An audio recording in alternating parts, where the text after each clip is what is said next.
Hey everyone, welcome back to John's Watch. Today I'm taking a look at a game called Stray Blade.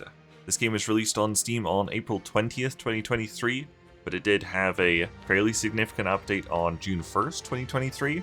Its regular price is $45.49 Canadian, or your regional equivalent, and it's developed by Point Blank Games and published by 505 Games. This is a Souls-like game. It's been described as Dark Souls meets Fable, Kingdoms of Amalur. I can kind of see those comparisons. I've played it for 3.5 hours so far, and I've got mixed feelings on it. I'll get into it for sure, but we'll just hop back into my save for now. Just the first thing, it's really weird. As soon as every time you start up the game, by default your cursor is on new game, as you can see over on the left here. That's really weird. Like normally, as long as you've got a save file, your cursor will be on like continue or load game by default. Not this one, like it's always on new game. So if you like mash through the press start to continue or whatever at the start of the game, you might accidentally start a new game and have to go back. So just very strange menu layout here. Okay, so here we are.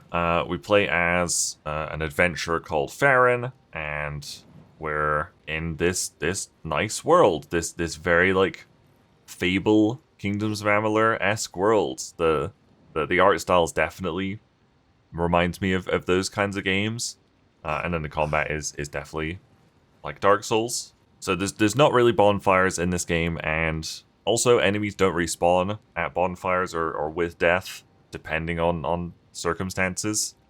You do have these life shrines, which are pretty much just video game checkpoints. You know, rest here. You don't heal or anything, you don't get your health charges back, but if you die, you'll respawn here, and that's kind of it. They're really just checkpoints. You can't warp to these, but there are other fast travel points you can warp to. In 3.5 hours, I've actually only found one so far, which is kind of surprising. I just found this flux fungus very recently. And apparently I missed one in the first area. It's the only collectible I missed in the first area, but I have to go back there at some point and get it. So this game has a ton of weapons, a little bit of armor, but you can really choose whichever weapons you want, sort of. When you get your first or second weapon of the game, it gives you a tutorial pop-up that says you can use any weapon. They're all gonna basically be as good as each other, so you just choose whichever matches your playstyle. And that is sort of true, but if we go to the skill tree here, might be a little bit confusing. But you can see all these weapons here that I'm kind of selecting here. Each weapon has a unlockable skill attached to it, or kind of a passive upgrade that you can spend a skill point on. So for example, the noble rapier here, once you've fully mastered the weapon, which is just from fighting with it a bunch, you unlock this skill point just below it, which is healing berry slot, one additional healing berry Estus slot. In order to get this skill point to unlock, you have to play a bit with the noble rapier. Or over here, in order to get the heavy attack damage increase, you have to play a bit with the pitchfork. So it's a little bit odd that they say you can choose whichever weapon you want and just play with that, because you really can't. You have to play with pretty much every weapon if you want to unlock all these skill points, and you pretty much do. So I've mastered a bunch of these already. I'm currently working on the fire mace. I'm almost at 25% mastery. You can see I'm at 20% mastery right now. And in order to get the skill point, health upgrade, more health, sounds pretty good, I'll need to 100% master this. So you actually end up kind of sitting on skill points. You can see in the top right, I've got 2 skill points right now. I'm just kind of saving them until I've unlocked these that are tied to the weapon mastery. So I'm kind of torn on the skill tree. It's kind of cool, but also kind of weird that you're forced to use pretty much every weapon in the game. I guess it's not bad because no weapons are bad. Like I said, they all work pretty much as well as each other. So let's try and get into the game a little bit more. Just because I've been talking about the systems quite a bit, so hopefully we'll get a little bit of combat. This is Boji. He's like my friend. He's like a magical friend I have. And he's helping me. You can also customize your appearance. Not so much your armor. You do get armor, it looks like. Yeah, you can see Boji's guiding me that way. That's the way we have to go. Even though my objective's over there. These are the healing items. You don't, like, replenish them at bonfires, although I think you replenish some when you die. But if you use them out in the world, like if I use one right now, I'll go down to 2. You just pick them. That's kind of okay. I never really feel like I'm missing healing too much. But yeah, you can craft new armors and helmets. I've only got the 1 armor right now, and I've got like 4 helmets. And you can actually adjust the color scheme of your armor, which is how you customize it, which I think is pretty cool. So I've got like this, I think like my weapon's like silver, and my armor is like black-red, I think it's called. We'll just have a look at it. Customization. You can change all the color like this if you want, or you can change the color of your weapon. So I think I've got it on washed white. You can change the color of your armor. I've got it on black-red. Your helmet, I think I've also got it on black-red. I think washed white looks pretty good there. Yeah, we'll go for washed white. And then the pauldrons, I think I've got it on red, because they look pretty cool. So yeah, that's pretty cool customization, honestly. Is this the right way? Yes. We can grab this, and it's gotta be an enemy. Uh-oh. They're 2 quite tricky enemies. Hello. I'm ready.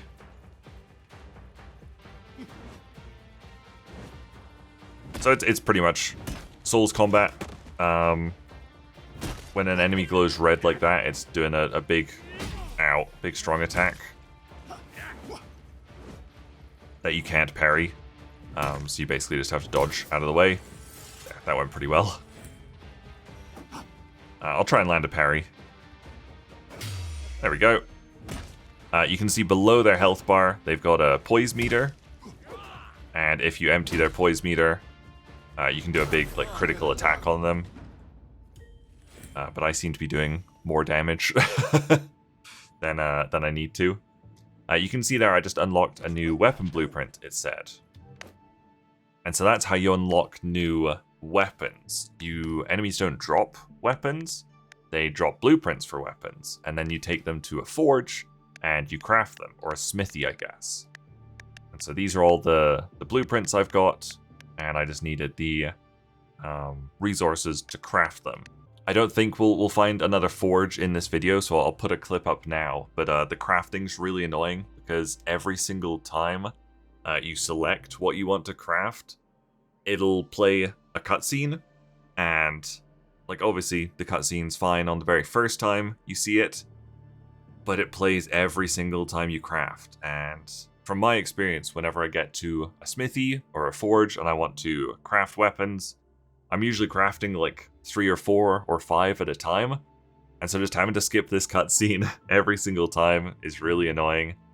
They really should have just made the cutscene play the first time and then never again.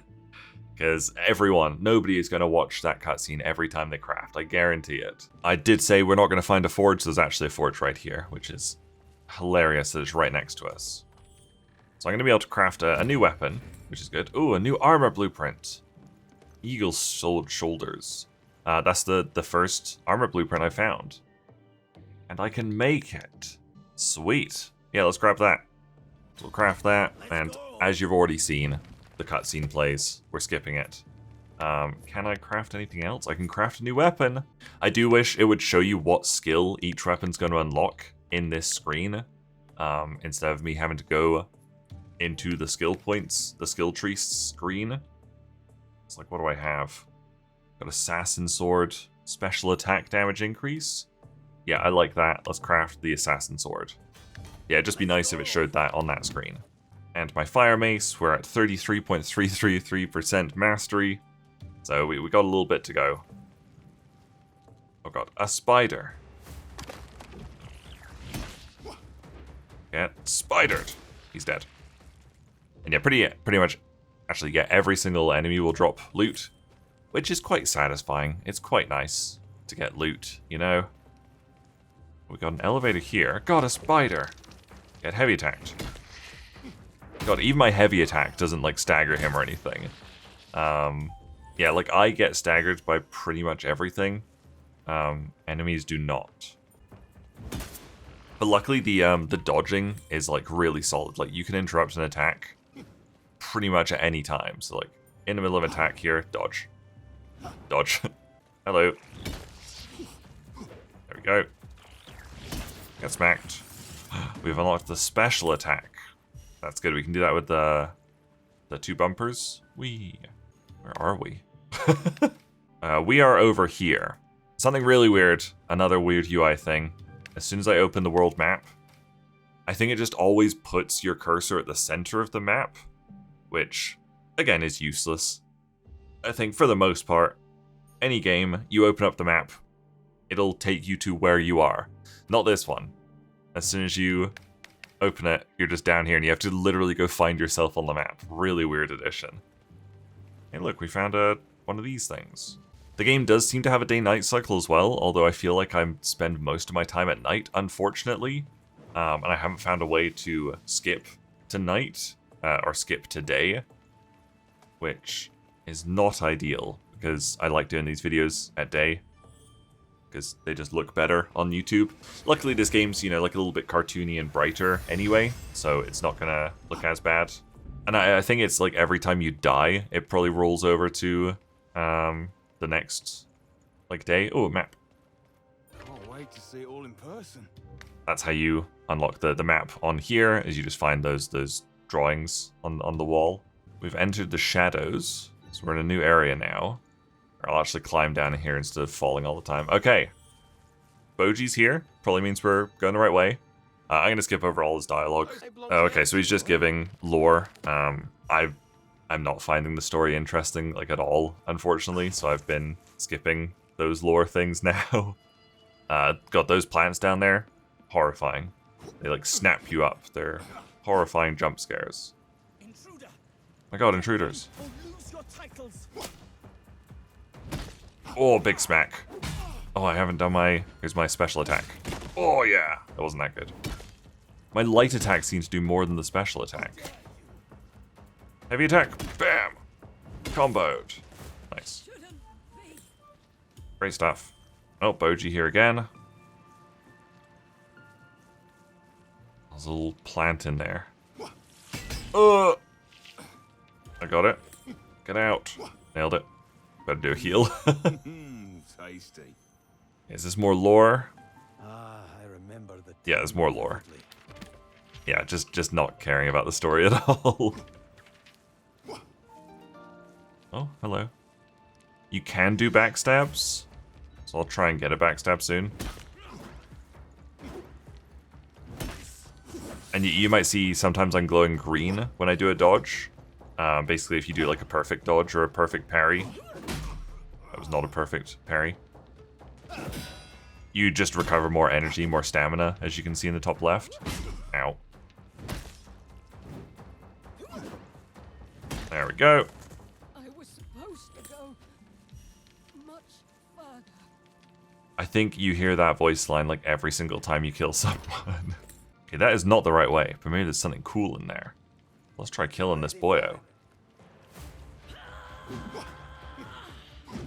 Oh god, heavy special attack. My special attack doesn't seem to do much.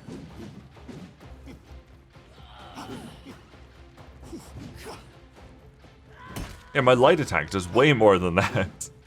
What about my heavy attack? Can't see. I've got a special ability on left bumper and B, where where I can drain their poise meter. I was going to use it on this guy, but it's probably not worth it. Oh god, what am I doing? I keep jumping up there. Yeah, like I'm not going to drain this enemy's poise meter fast enough. Yeah, there we go. Bonk, bonk, bonk. We get there, just crafting materials. Is this all that was here? That was probably not really worth it. Oh, an enemy. God. So in order to backstab, you have to walk behind them. But if an enemy's walking, they walk faster than you can walk. So you have, if you want to backstab an enemy, you have to choose a static one who's not moving. So this game's like pretty good for looting. Like every enemy drops loot, but they're all crafting materials, unfortunately. We're just gonna sneak around. Yeah, so if you like picking up stuff, it's a good game for that. And yeah, you can get the new blueprints and stuff, which is quite satisfying, and unlocking all the weapons. We look to be on the right path, like over here, I think, which means we kind of skipped that enemy camp that we came into, which is fine. Found this place with like these dog things here. So something interesting. I mentioned that there was a fairly big update on start of June. Oh, nice, we maxed that one out. The 1.7 patch. And so pre 1.7, enemies would either glow red or blue when they were going to attack. And red meant you have to dodge, you can't parry it. I don't think you can block it either. And blue meant you could parry it. And for some reason in the 1.7 patch, they actually removed the blue glow. And I'm not sure why they moved that. Like, I saw a lot of comments on the Steam forums saying, like, why would you remove that? Like, that kind of set it apart in some ways. Here's a big enemy. And the interesting thing about some of the enemies in this game, or some of like the big enemies, is you can cheese almost all of them. Pretty much every enemy, there's gonna be like a point where they lose aggro. There we go. So yeah, he's lost aggro, so he doesn't care about me now.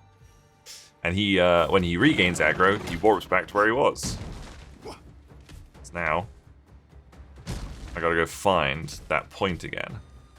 I think it was just like, maybe if I stand on here or something. Here. This one's actually harder to do. Like, normally they're really easy to do. You literally just like climb up onto something like that's right next to them and they just lose aggro. This is Future John here, just to let you know that I got much better footage of what I was talking about in action. This is a fairly early boss, but it is like a proper boss. And you can see that his aggro just completely broke when I jumped up onto one of the sides over there. And this one was kind of tricky to get. Sometimes I was able to get it just by like jumping up right here. But then, you know, right here. No, he would still bug out. And in fact, he resets, but he does completely bug out, and I can't attack him anymore. But for some reason, running back to the entrance of the arena resets him, so I killed him. But then it didn't actually count, and he just respawned again.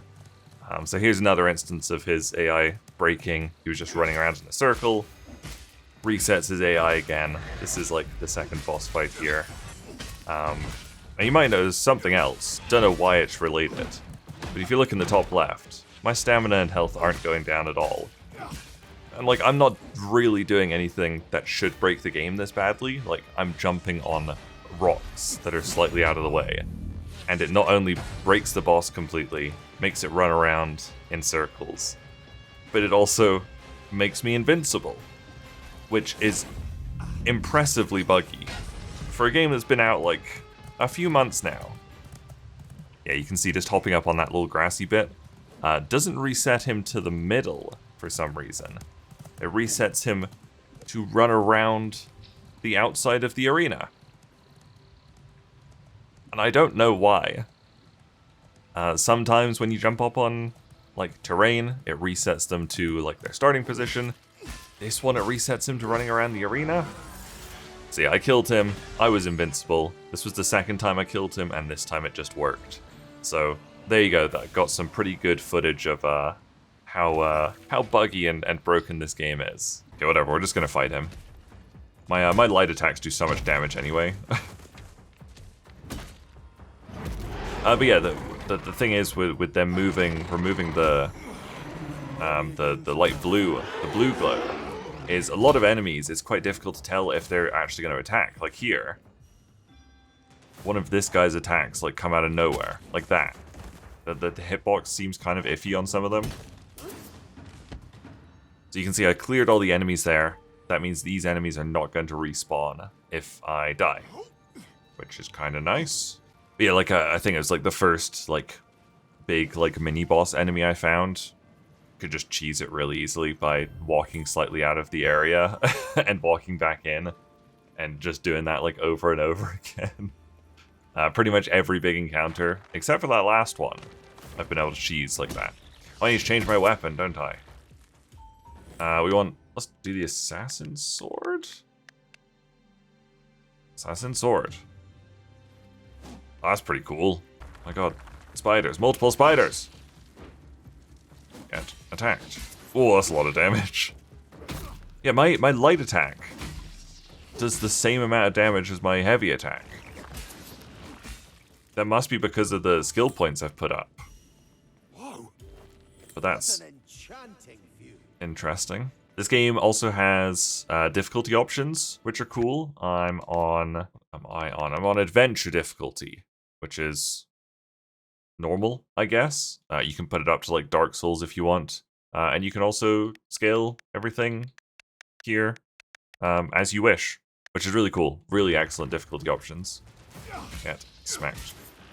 I like the sword so far. This is sweet. More spiders. Did you see that? Oh, I just leveled.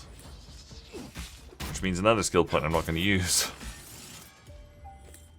Pretty sure if we check my skill tree, the only thing I can unlock is... God, where is it? This is quite difficult to navigate on controller. I've done the halberd, so I can get light attack. I've already got that one.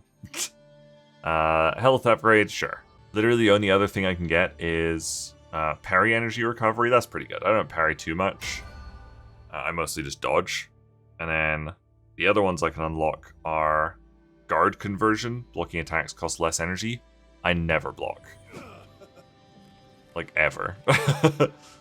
Some weapons come with a shield, so you can get like a little dagger, which comes with a shield. I like tried blocking a little bit, just didn't really use it. Yeah, I do not block much. Okay, Boji says we're going this way, I guess. Are you sure, Boji? Is he pointing this way? No, he's just sitting here. I don't think that's the right way. Oh, maybe it is. Fuck it.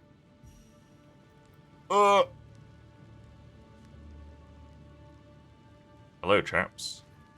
Oh, there's interesting collision on that. Get them or lose your titles. Okay. Oh, God, that hurt.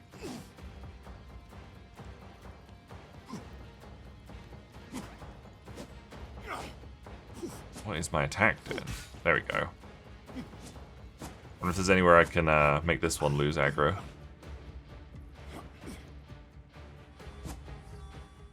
Yep. Which means I might be able to sneak up for a backstab. Oh no, they're moving. Not a chance. But yeah, like I can just run in. Ow. Do an attack. This is hard. And if we go up here. Yeah, they reset. Yeah, the enemy AI is pretty, oh god. Hello? Pretty fucked.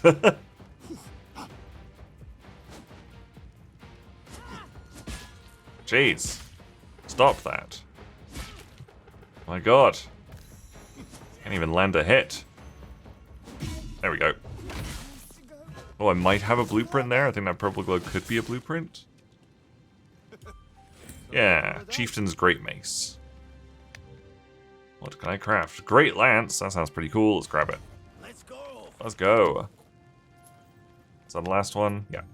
Oh, look at this guy. He wants to go. He did a big attack. He is dead. My special attack. The special attacks are cool. Like, there's a good bit of creativity with the weapons and their attack patterns and stuff. Okay, here we go. Oh, that was pretty good. Got him. Ow. See, yeah, like that attack there. Always a pleasure. Terrible. So yeah, I do have mixed feelings on this game. Oh, I think that's a warp point. That's great. It's growing on me a bit. I was feeling like pretty iffy on it when I first started. God, what's this screaming thing doing? Stop that. Scream that. Wham. The combat is... It's okay. It's probably better than most Souls-likes, I would guess. It started off really difficult, but as soon as I started doing some of these, like, where is it? Light attack damage increase. As soon as I did a couple of those, it became pretty easy. And like I could put the difficulty up for sure, like at any point. But yeah, like increasing light attack kind of seems like an easier mode. This story I just don't care about at all. It's kind of like not a great way of presenting it all. Nice, now we can fast travel. We can fast travel to here if we want. Right. The weapon variety is very, very good. Like I said, they've all got like their unique move sets, which is really cool. They've all got their unique special moves, which is very good. Armor. Did I craft? I think I crafted new armor and just like forgot to put it on. Armor. I did. Got my eagle shoulder, which is way better. Not quite as cool as I was expecting. What can we do with that? Kind of cool if we make it beige, like it kind of looks gold. Yeah, I think beige is pretty good. Kind of goes with the light brown of my armor. So yeah, decent character customization with the different colors and stuff. You can unlock different colors by just like finding them out in the world, like this dark red or black red or whatever it is. I just found somewhere and put it on my armor because it's pretty cool. The combat's okay. I do like that you can interrupt like any attack pretty much with dodges. But it does feel like your attacks, even though they're doing a lot of health damage, like they never stagger enemies for the most part, and it takes a lot to break their posture. And kind of like at this point when I'm doing so much light attack damage, it feels like, why is the posture system even there? Because I didn't once break an enemy's posture in this video, even like quite a difficult one. So, very strange. Weird decision to remove the blue glow indicating a light attack from an enemy or whatever, because some of them are really difficult to read, like those dog kind of things. Really hard to tell when they're going to charge at you and stuff. So yeah, really mixed on this one. I definitely like some parts, like all the different weapons. I dislike the story and some of the parts of combat. And then there's just some very strange decisions, like removing parts of the game, like the blue glow, and tying skill points to having to use every single weapon. Just, yeah, very, very strange game. And it does have mixed reviews on Steam, and I think that's pretty accurate, honestly. So I think I'm probably going to keep playing it for a bit, but as soon as like something I'm more interested in comes along, I'm probably going to drop this. I'll be honest, I don't really see myself finishing it. How Long to Beat says it takes about 20.5 hours to finish it. I've only been playing for 4 hours at this point, so I don't see myself finishing it, honestly, but it's okay for now. There you go, that was a look at Stray Blade. Thank you guys very much for watching. Make sure you leave a like and subscribe if you enjoyed this video, and I'll see you guys later. Bye!